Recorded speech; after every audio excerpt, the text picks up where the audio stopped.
Marie-Agnès se souvient parfaitement de ce 22 octobre 2014, lorsqu'elle trouve l'appartement de son fils vide.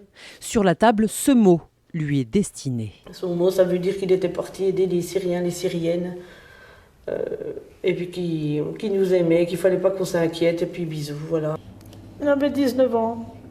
Il a eu 19 ans en septembre. 19 ans et un parcours des plus classiques. Pierre est un enfant calme, passionné de foot et de vélo. À l'école, il est très bon élève, jusqu'en première. Un changement de son comportement, bien sûr, il nous a parlé de l'islam. On a dit pourquoi pas, l'islam c'est pas une religion qui est mauvaise, comme toutes, mais bon, après on n'aurait jamais cru que ça allait terminer dans le terrorisme, on ne connaissait pas du tout l'ampleur que ça a pris. Puis Pierre se radicalise à la fac de Besançon. C'est là, selon ses parents, qu'il se serait fait endoctriner.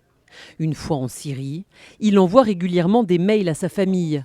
Il parle d'humanitaire, jamais de djihad. Mais Marie-Agnès n'est pas dupe.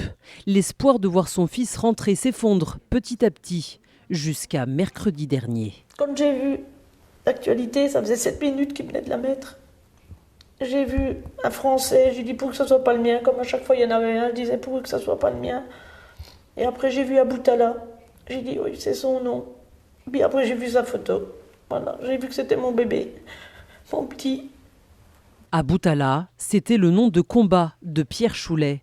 Le jeune Français serait mort en Irak dans une attaque suicide en kamikaze.